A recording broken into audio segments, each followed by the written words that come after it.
Are we having many people tune in? Okay, go. Okay, we want to welcome everyone to our committee meeting today. We have a few in the council committee, the rest of us are all online. I welcome anybody from the outside and the public that wants to view it. We'll call this meeting to order. Is there any additions for the agenda from anyone? If not, we'll just move on. Items for discussion then. 3.1, the COVID update. What's new, Curtis? Yeah, there's really nothing to say here other than if you have any questions, it's just for your information, the latest weekly update sent by Municipal Affairs. Okay.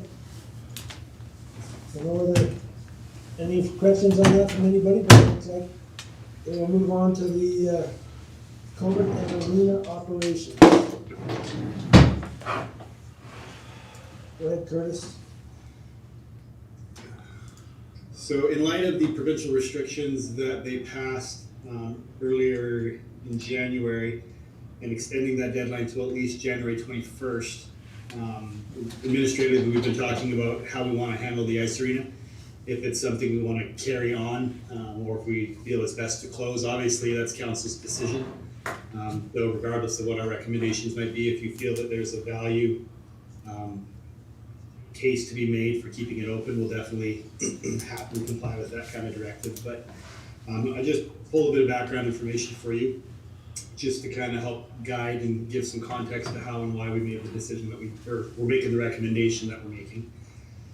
We are recommending that we close the arena on January 20th, which would be the day after next week's council meeting. The reasons for that is we don't think there's a sufficient business case as outlined here. Annually, our seasons is about 22 weeks of ice time. The 5-year historical average of weekly expenses, it's about $7,600 a week to run the arena. We bring in just under $2,500. So for every week the arena is open, the net cost to the town is about $5,250. If we close the arena on January 20th, we'd save approximately $42,000 in operating expenses this year. Now, that's not the most optimistic scenario, obviously, and on January 21st, there's a possibility that the province could say, nope, we're open completely without any restrictions, or we're back to what the restrictions were before. And if that were to happen, obviously there would be a business, or not necessarily a business case, but our normal business operations could continue because that's what we would normally anticipate. If the province did allow the same restrictions as what we had before, which means we could open, but could only be with people within our cohort, our community, or those that played within our community. Definitely there's an argument that could be made to keep the arena open. If they put it to no restrictions, then yes, ice time would be probably high in demand, because I think other communities are already deciding or soon to be deciding whether or not they keep the arena. But even if we did have some relaxed restrictions, and even if a lot of the other communities left, we wouldn't have any more available ice time really, because a lot of that ice time is already booked by most groups, unless it was between 6 a.m. and 4 p.m. Those times aren't necessarily prime on a normal year, never mind now, and especially with school in session, it would be a bit more difficult, but there is a possibility that we could obviously raise some extra revenues. That being said, we do have additional staffing costs that we would have to incur to staff the arena during that time, because we're not currently doing that. And so best case scenario, we think we could lose about $32,000 for the rest of this year versus 42. And so for those reasons, we're not optimistic that the province is going to come January 21st say life is good and we're back to normal, or even back to what was considered normal before. And so that's why we're making that recommendation. Obviously, it's up to you though. We wanted to reach out to you first and let you know what our recommendations were. We will reach out to the major user groups within the ice arena tomorrow, give them the reasoning and the rationale for our thinking, and let them have an opportunity to provide comment on that January 19th council meeting, where if council supports the direction that administration is recommending, we'd have a motion to close the arena for the rest of the season, the 2021 season. But that's up to you guys to decide. So I don't know if you have any questions. That's just some data information for you. Councilor Peters, go ahead. Kurt, have you any chance you've reached out to in McGrath, Cardston, to see what they're thinking of with their arenas? I haven't reached out to either. I know that Hugh Simpson, our community services director, has been speaking to some of them. I do know anecdotally that McGrath is, I don't want to say waiting to see what we do, but they'd like to do similar to what we do. And so we were a bit further down the path of preparing some information to present to council. And so I assume that what we do, they would do. But I can't make that guarantee. I haven't spoken to Cardston. I'm not sure what Lethbridge is doing. But it is something that our community services director is keeping tabs on. Just with that, I was, back of my head, I've kind of been trying to do the math, and I've talked to a few people within the hockey community this week, and they want to try and keep it as much as we can. Of course, it's depending on what the province is going to do. And, discussion kind of came about if there's any way, like with a community like McGrath, that one of them was able to, that if one of them had to close, that one stayed open till after maybe that 21st announcement, and then maybe there could be some type of a share system put in place, or some type of system to allow some of our users to use their facility, or vice versa, whatever I guess would work maybe. Yeah, I don't think, council can definitely give that direction. I think the challenge we'll find is if we go back and say our ice time is open, all of our ice time was booked beforehand with the two major hockey groups that we have there, the minor hockey, or the Raymond Knights junior program that we run, and then just our regular ice rental users. And almost all, with I think the exception of one, is indicated that is if and when ice is allowed, they'll want their times back. So we're going to be left with that 6 a.m. to 4 p.m. time slot, which isn't usually booked as the open time we'd have. And I'm not sure that would meet McGrath's needs, or vice versa. If they had a full schedule of rentals that they were still trying to keep, I don't know if it would meet our needs. And so it's definitely a conversation we can have. And by no means do you have to take this direction. If council says, no, we want to keep it open on the opportunity because it's a budgeted cost and it's a normal operations, so be it, right? Happily support that if that's the direction council gives. So at the mayors and Reeves meeting, Councilor Peters, there was a few of the different mayors that were just asking questions before the meeting got going of what everyone was doing. We're talking Pitcher Butte, Coldell, Warner's, arenas, and everybody's just waiting to see what the government's going to do, because everybody wants. Their ice is in. They want to be using their arenas. People want to use them, and I think that's what we are at too. Does anyone else have a question for Curtis? So Curtis, what is it costing us right now? I know that's what you said. Historically, it costs us a week. Right now, it's not being used. So there's no rink attendance there. The ice is in. Any idea what it's costing us right now, just week by week? Well, we didn't dig down deep into what our current costs are. We just used our historical averages. At most, you'd be knocking off maybe a third of that cost for wages, because it's one operator historically. If we open now, we'd have to have an operator plus the COVID attendant, if you will, the person taking the contact tracing and whatnot. So it's hard to give an actual comparison, but we're still going to be in that best case scenario, 30 grand loss range. So divide that by the remaining 8 weeks, we'd be just under. So what if we did get to open up, we did bump the rates a little bit just to try to make money?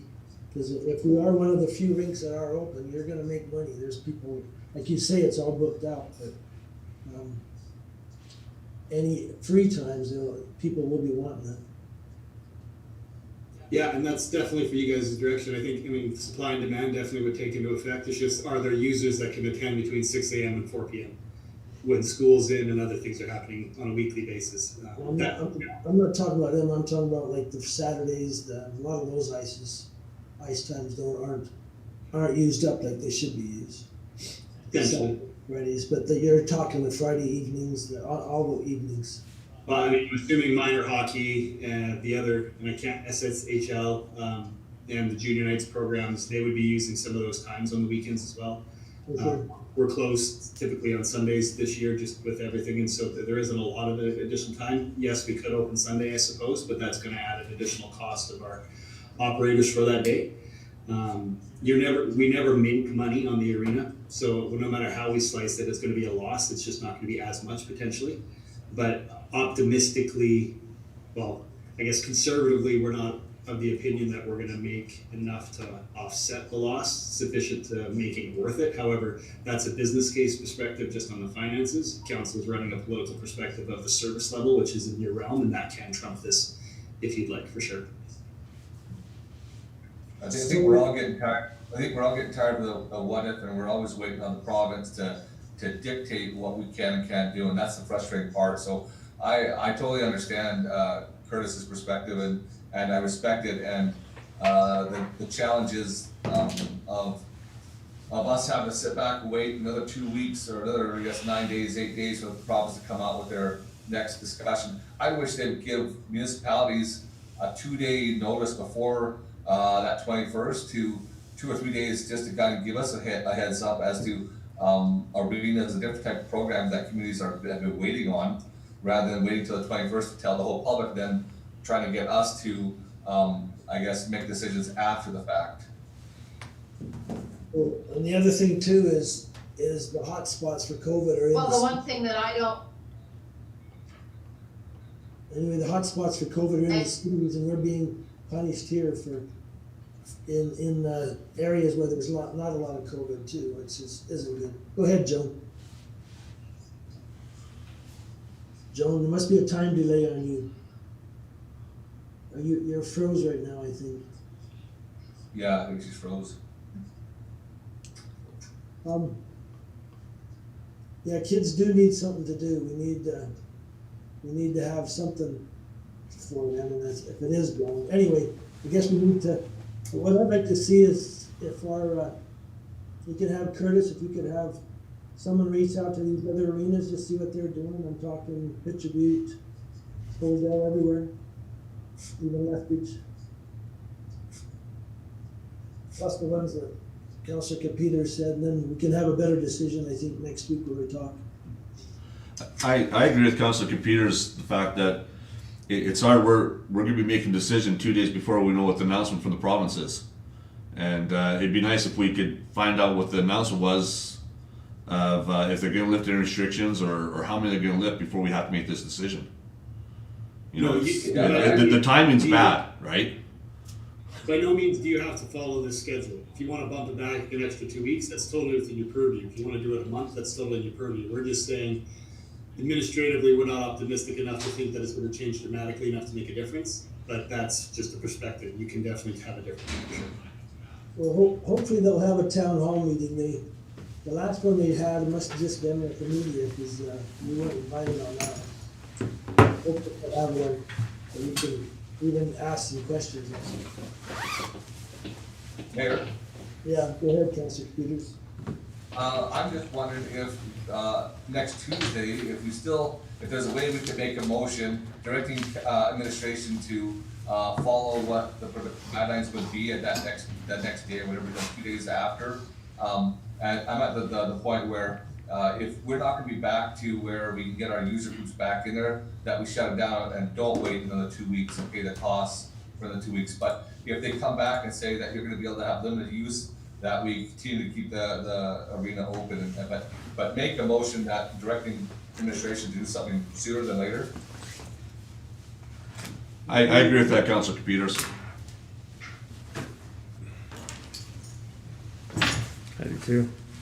Anyway, Councillor Thomas here now too. Sorry I'm late. Hi, you guys. That's fine. And maybe I should just emphasize too, just so it doesn't appear that we're trying to have no fun. Our department heads really want to have the arena open. We'd like to be running programs. It's not like we're very much aware of the need for recreation and how that's been limited in many ways. And so that's why we're trying to just emphasize that if council feels that the service level provision trumps a business decision, that's a perfectly logical and acceptable direction for council to give, because that's within your purview. So. Well, Curtis, I hope we didn't come across that way, because I think we all kind of agree with you that we know that our department heads do want to run a program, just like the flag football or the soccer program or whatever program it is, they want to run it. And I know they would rather have it open, but like I said, it's a business decision as well. Well, yeah, I really hope that the province will be looking at where the problems are, and it's really not in the rural areas. I'm hoping they'll change their mind on what they're doing there. As long as we don't go like Ontario. Yeah, you probably didn't hear any of my comments, right? No, you were froze, Joe. Go ahead. Do you wanna make your comments? Hello? Go ahead. Yeah, I know, my internet is horrible, I'm bouncing back between the laptop and, anyways, on the call, that town hall call that I was on, there were other rural areas that expressed the same sentiments that, you know, why do we have to do this one size fits all thing, you know? Because, you know, it's not working too good for us, you know? Well, she said tonight, Dr. Henshaw, that everybody in the province really, the numbers are down, so everybody was really heeding what they asked them to do, to stay home and to not mix. And that is great. I'm glad that the province is doing that, and that's the cities, I guess, is what she's talking about. So the numbers are down, so let's just hope that it'll be more popular next week. And Jim, I hate to be a pessimist, but I have talked to so many people that are just pretending. They're just doing what they want and they're just pretending, even in the cities, which I think is really ugly. You know, it's an ugly. Well, the numbers are down though, so I mean, something's working. Anyway, okay, if you can have someone reach out to those other communities, Curtis, so you can have a longer wait, I guess, on next Tuesday, and hopefully there'll be a meeting. Maybe I can get a hold of Grant Hunter and see if he can let us know anything too. Yeah, we'll make some phone calls and we'll have some updates for you at council meeting. Yeah. Any other comments or discussion on this from anyone? Okay, let's go to 3.3 then, the ICIP wastewater treatment system expansion project update. Go ahead, Curtis. So, we've been talking about this inadvertently, and a little bit of time has gone by since we've kind of last had an update. So I just wanted to get you guys all up to speed as to where we are. This is an $8 million project that will be, the town has been approved for. It started back in 2014 when we submitted our initial application for funding through the Alberta Municipal Water Wastewater Partnership Grant. In 2018, we resubmitted that application to the Investing in Canada Infrastructure Grant Program, and that brought our contribution down from about 52% down to the 27% that you see there. So we've been able to cut our contribution from just over 4 million to just over 2 million, which is significant. So the breakdown is there. Federally, the federal government will chip in 3.2 million or 40%. The provincial government will chip in the 2.666 or 33%, and the town will be picking up the remaining 27% or 2.1 million. And so administratively, we're hoping we're going to be using the provincial funding to finance the initial construction at the beginning of the project. The federal government will provide reimbursements. So as we incur expenses, we'll submit the funding, receive the reimbursements back from the federal government, and we'll try to help manage our cash flow with some of that provincial funding. Obviously, we want to debenture as little as possible. But in order to pay for the debenture or the loan, we're proposing that we use a portion of the utility reserves that we've been collecting annually since 2019 to help pay for those costs. And that way there won't be a direct impact on municipal taxes for the principal or the interest going forward. And obviously we want to pay that off as quickly as possible. Just to update you on where we're at though, I am in the process of finalizing the land purchase agreements with the identified landowners. And once they're signed, we'll be submitting applications to the Alberta Regional Service Commission subdivision.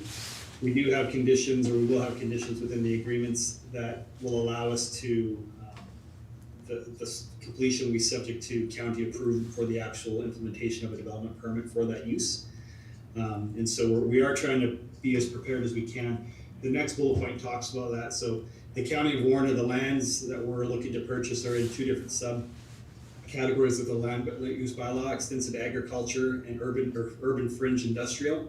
Both of those areas allow municipal or public utilities, which is what they're deeming our application to be, and it is a public utility.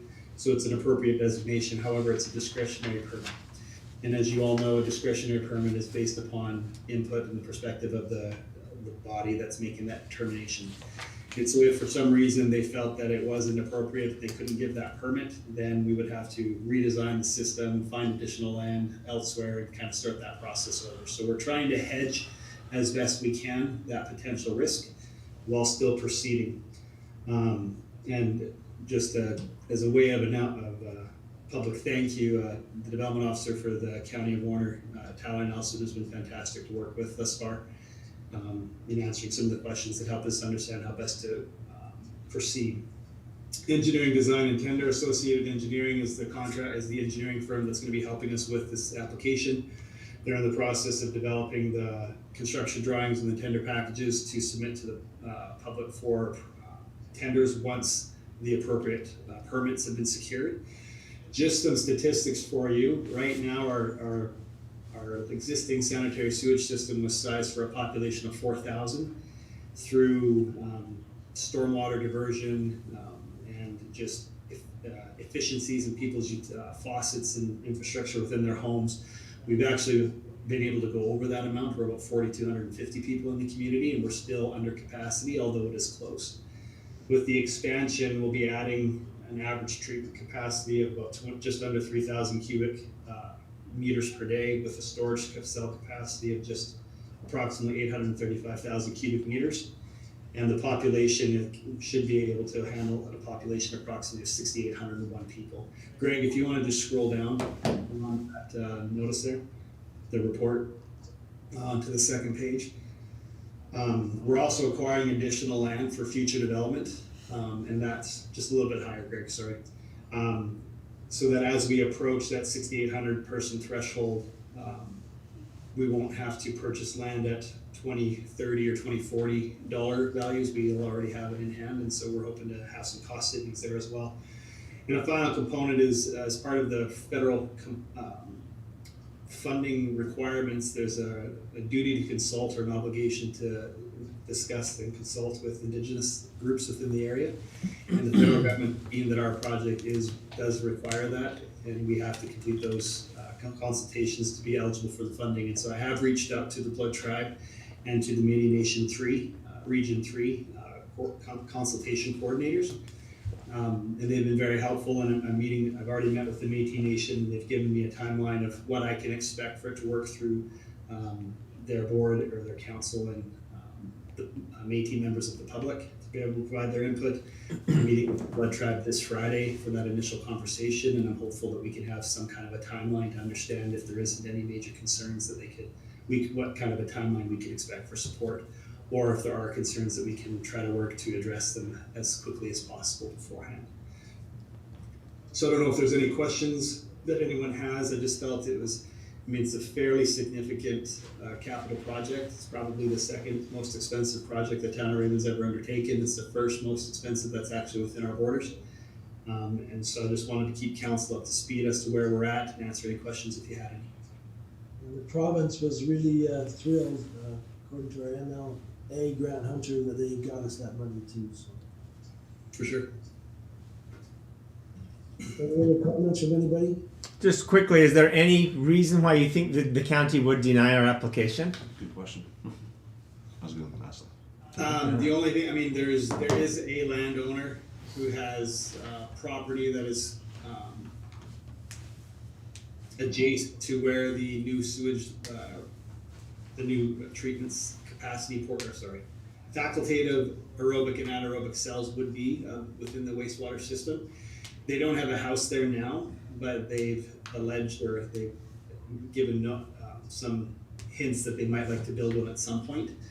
And if that is built there, then they would be within that 300-meter bubble, and residential development can't occur there. And so that would be a challenge for that landowner. But outside of that one property, there aren't really any properties that would be any more affected by this expansion, to my knowledge, than what they currently already are with our existing wastewater treatment system. So it would really just depend upon how that is gonna impact this property owner and if they feel that's sufficient to deny it, which, obviously they have to give planning reasons. But there's an opportunity to appeal if they did, and if it was not upheld, or if the appeal was, if the decision was upheld and we weren't given the permit, we'd have to find an alternative location. Is there an amoeba, like a place where we can amoeba out and go in another direction if it is messed up? There is, it's going to require some additional costs, operationally, probably capitally to construct, but operationally going forward in the future, so it's not our ideal first choice. Right now, with the way the system's set up, it would be gravity fed flow, and so we wouldn't have to boost or pump backwards anymore. It would be a much cheaper operation, but if we did have to adjust, we could still do it, I believe, based on our initial look at alternative options, but it would be not as advantageous. Keep our fingers crossed then. Yeah, we have to continue to hope the county will work with us. Okay, thank you. Anyone else? Okay, let's Great move shirt. on to. Did you get that for Christmas? Four. I want it. That's the general election nomination package. Abe, you wanna talk about this? Sure.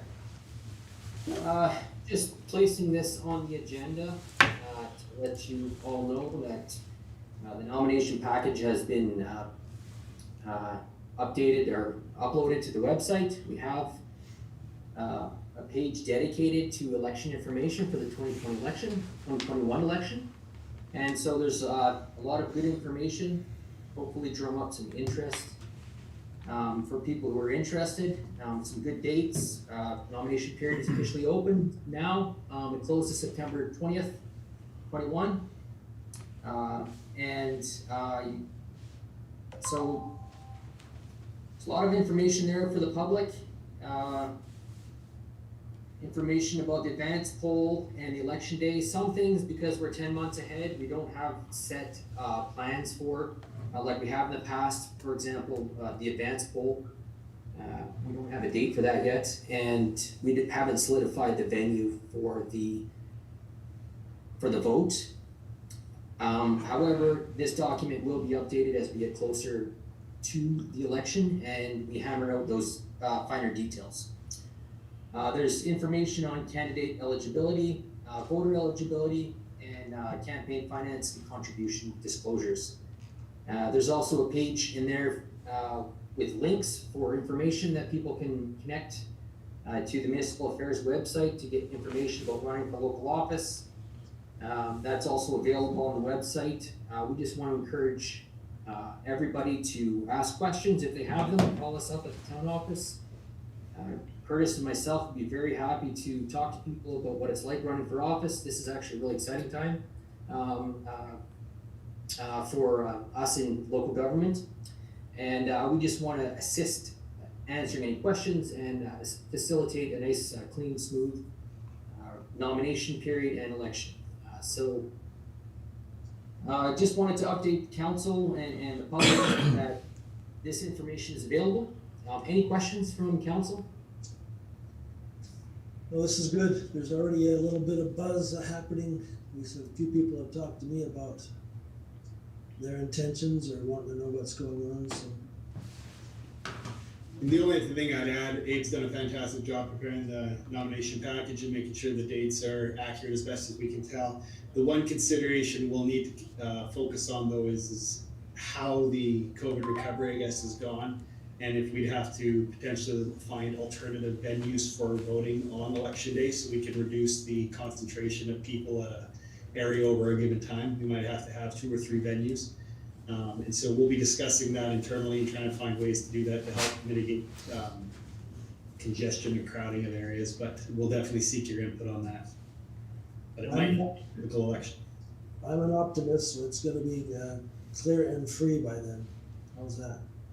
I hope you're right. Okay, any other questions from anybody?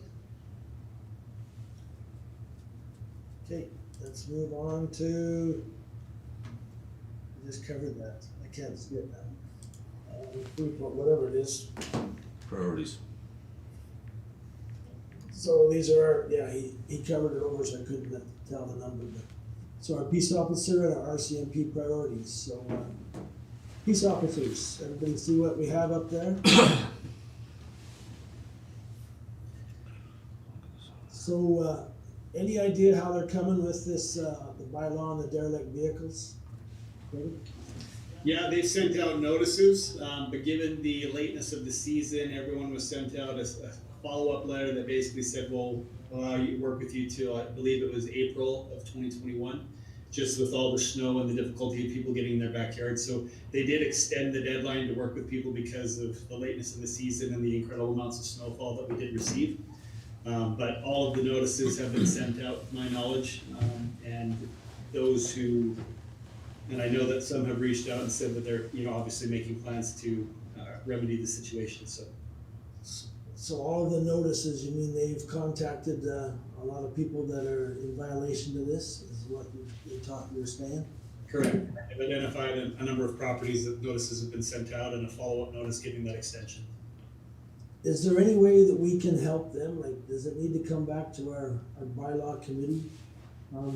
There seems to be a lot of time from when they talk to them till the next notice has to go out.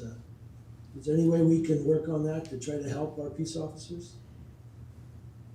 Some of it is our timing, but I think council's already taken those steps with some adjustments that they made to the unsightly, dangerous and unfriendly premises bylaw for repeat offenders. But if they're not a repeat offender or they haven't been put on that repeat offender status, those reduced timelines don't really apply. How do we change that?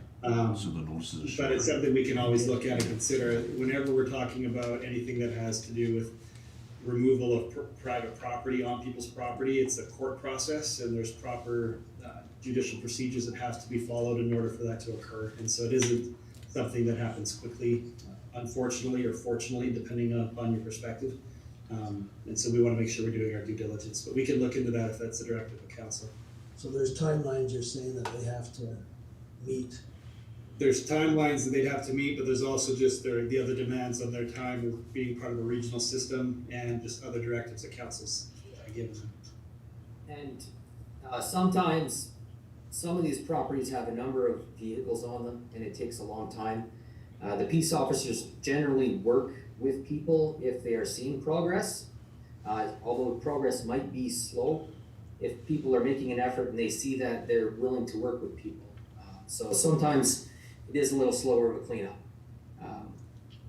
We sped up, particularly the length of grass is the time period that we sped up when we made those last amendments from when you get your notice to when you have to have that cut. That was the main area that we sped up that window. But in terms of unregistered and derelict vehicles, this is often a lengthy process again.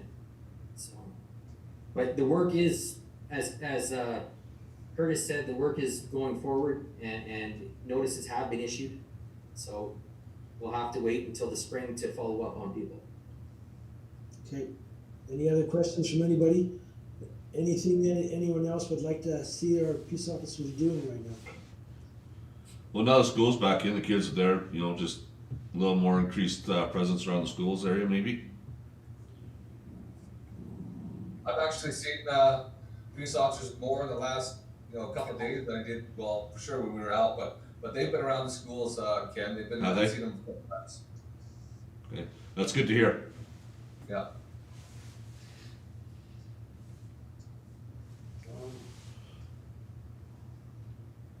Have they reported anything about Highway 52 on the, coming in on the east side, Curtis, to you? As far as enforcement, Yeah, have they seen a lot of people violating that, or they working on that? I seen some police lights the other day, I don't know if it was them or the RCMP, someone coming in and gave a ticket to or pulled them over anyway. yeah, I haven't heard anything officially, not at least as far as no complaints come back to me from someone who's received a fine in that sense, but it was a fairly significant education period, and so I think I still have trouble with it, to be honest with you.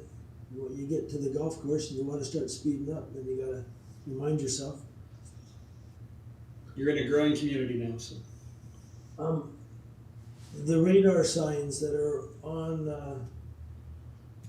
what is it, Railway Avenue, how's that working there? You think that's the best, place to have them right now?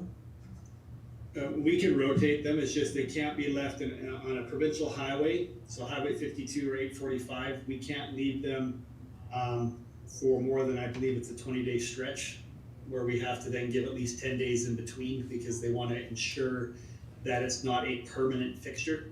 It's a provincial government regulation, and so our crews have left the post, I don't want to say holes, but the infrastructure in the grounds where they can easily move the poles around as needed.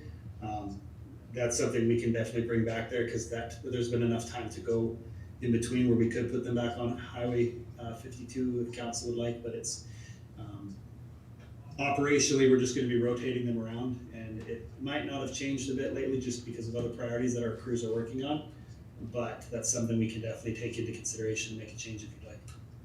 Does anybody have any suggestions, or? No? Sorry, for other locations? Yes. I've brought this up before. I'm perpetually concerned about pedestrian safety downtown. And so I don't know if that might be another location we consider. That's a place where the speed limit drops. I know it's only during office or business hours, but I've had several near misses on crossing Main Street, and so I wouldn't mind seeing either those speed signs spend a little time downtown, at least one of them, or alternately, if we decide one of these priorities could be removed, perhaps have them monitor pedestrian safety downtown. I think that's a good suggestion, Councillor Foss. Councillor Foss, Everybody okay with that? is the downtown drop down to 30 just during business hours? Because I know that it used to say that on the sign, and that part's been removed from the sign. It doesn't say business hours anymore. I just I thought. don't know. It used to say 30 kilometers during business hours, and they took the business hours part off and just says 30 kilometers now. So is that just during business hours still, or is it? I don't think it's 24/7. 30 on that Main Street. I'd have to look, Councillor Hagee, to my knowledge, nothing's been removed or taken down, and that it is still during those commercial hours. But we can definitely have a look and see if the signs come down, or if it's been damaged or whatnot, but it is during business hours. Okay. I just noticed the other day I didn't see where it said business hours. I didn't see that part on the sign anymore. I think like Councillor Foss says, I think one of those radar signs could go downtown, and Maybe I was driving so fast I didn't see it.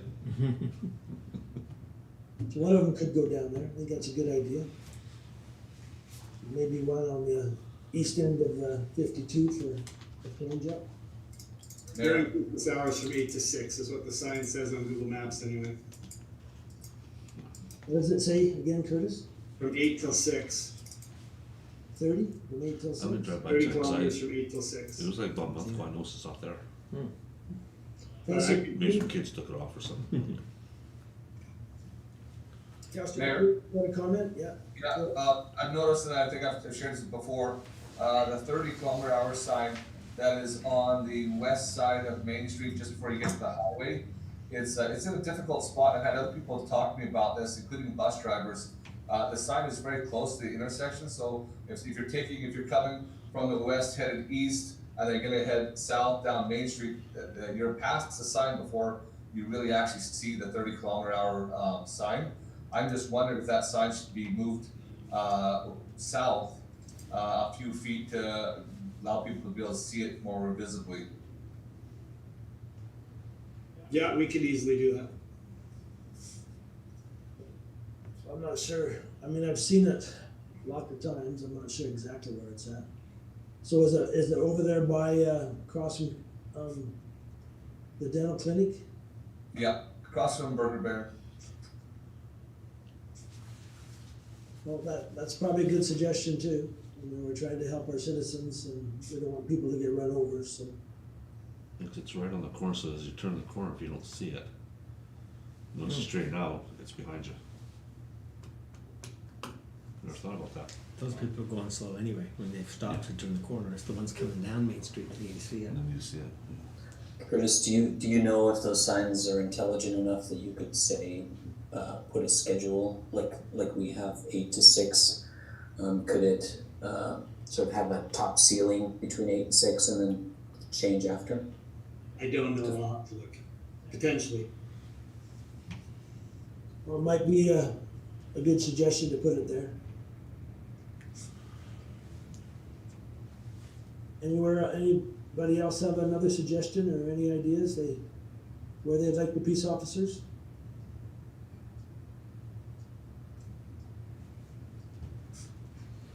Okay, we'll move on to the RCMP then.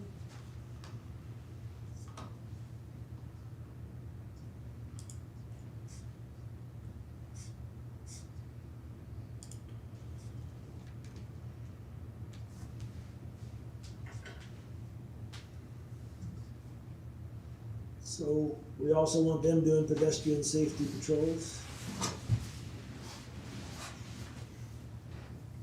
And at night, have you talked to the officer lately? Yeah, I speak with Sergeant Wright regularly. I mean, we haven't necessarily discussed anything that's come from the priorities the council's discussed, but he hasn't mentioned anything that would be of note. Okay. Well, these are things I believe the citizens want the RCMP doing. To be out at night and to be working on the theft and property crimes. Anyone else have a comment? What about having them both have the same priority? Are they running over each other there with the top one? 100 north between 200 and 400 west? I don't think there's any risk of overlap there. I mean, primarily the RCMP's focus is probably going to be more so crime or traffic related. Pedestrian safety is part of that, but I think with their expanded area and their expanded range of responsibilities that they have to basically undertake, I'm pretty sure that there's no problem with having a bit of duplication there. Good. If that's the council priority that you'd like.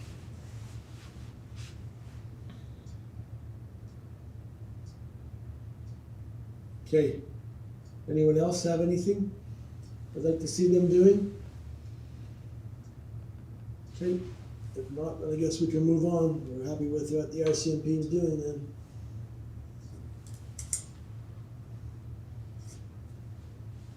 So, that takes us from our main part. Now we need a motion to go into close. I'll move. By Councillor Higgy, all Yes. in favor? Yes. Okay,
Okay, I'll make the motion, we come out of closed.